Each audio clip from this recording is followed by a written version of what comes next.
In this lesson, we'll be discussing built-in functions in the MATLAB user environment. The learning objectives are to understand the syntax for the input and output of basic functions, and these can include functions that have single inputs and also multiple inputs. And we'll also use the help features in MATLAB to locate the functions and understand the syntax using the help features. So first off, what is a built-in function?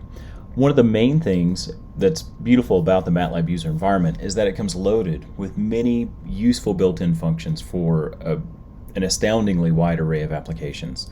And so today we'll spend some time working with some of those common functions. So first, take a look at the function syntax. Okay, so on the left-hand side of the assignment operator is the output. On the right-hand side, we have the function name, and then an open parenthesis and a closed parenthesis, which contains the input. Now this input argument, or arguments, can be several different types of data. They can be numeric, they can be strings or cells, and then they can also be various shapes. So they can be a scalar, so a 1x1 array, row vector, column vector, or a much larger array, depending on the need. Let's do an example of a built-in function using the trigonometric function tangent. So let's say we want to take the tangent of 0.6, so we can set the variable x to 0.6. You can see that pops up in our workspace here. And then tangent of x is going to give us the output of 0.6841. And to complete this, we can set the variable y on the left-hand side of the assignment as tangent of x. And then we have y is equal to 0.6841. One of the best things about MATLAB are the help features. And so we can use our help to understand the functions, the inputs and the outputs of the functions much better. So from the workspace, which we're working completely right now, if we do help tan, then we get that tangent, or tan, is going to be the tangent of an argument, and the argument has an input in radians. When using the help feature within the command window, then the output is in the command window. It's just a really quick reference, and I often will use this when I know the function name. Of course, we need to know the function name to type it in, but if I know it, but maybe I've forgotten what the exact syntax is of the input or the output. Now, one step that's more detailed than this is going to be if we, instead of using help, we use doctan, and that's going to open up a window which gives us the full MATLAB documentation. And you can see here there's a lot of information that we're not going to get within just the command window itself when using the help feature. And so we get information about, what does tangent look like when we plot it?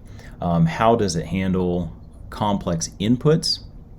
And you can also see that MATLAB provides a brief tutorial about what the tangent function is. And we see that by using the dot command, we get a lot more features than just figuring out syntax. Now it's important to note that many functions will take multiple inputs instead of just single inputs. And so here's the syntax for it, in which we have our function name, whatever it may be, and then we'll have input 1 separated by input 2 by a comma, and then we can assign the output using the assignment operator and the equal sign. So I often find myself using the help feature, like I said, trying to remember or recall what the order of the input arguments actually are. So let's do an example in MATLAB, still based on the tangent, but instead let's use atan2. And atan2 is a 4-quadrant version of the inverse tangent. So let's type that in. So atan2. And we see that in atan2, there are two inputs, a y and an x. It says it's the 4-quadrant arctangent of the elements x and y, such that negative pi is less than or equal to a tan 2 y comma x, and is less than or equal to pi. Now let's explore this more in the documentation, a tan 2. You can see that, again, we're seeing the form of the function. So p is equal to a tan 2, the input 1 is y, the input 2 is x, and of course we're reading again that it's the 4-quadrant inverse tangent. Now if you're not familiar with the 4-quadrant inverse tangent, then there's some help at the bottom here. The 4-quadrant inverse tangent, it's showing our unit circle, And in this, we can see that when we do the inverse tangent, we want to be able to get an angle that goes all the way around. So quadrant 1, 2, 3, or 4. And this is where y is going to be the rise and x is the run, quote unquote, from the origin that's centered here at the middle of the circle. And this is creating that angle from the line that's dividing the fourth quadrant and the first quadrant. And let's use the MATLAB command window to find that angle when x is equal to -2. So that would be the run in the -2 direction, or negative x direction, and then +2 in the y. And so to do that, if we're going to get our angle, this is equal to a tan 2. And then remember, the syntax is our rise, comma, our run. Our rise, we said, is going to be +2. Our run is -2. And we get that the angle is equal to 2.3562. This is in radians, and so let's put it in degrees. Angle degrees is equal to a tan 2, and 2 comma -2. And then to put this in degrees, we're going to multiply by 180 divided by pi. And then we get what we expect, which should be 135 degrees from that line that's separating the first quadrant and the fourth quadrant. Now, it's likely that a lot of you have never heard of a tan 2.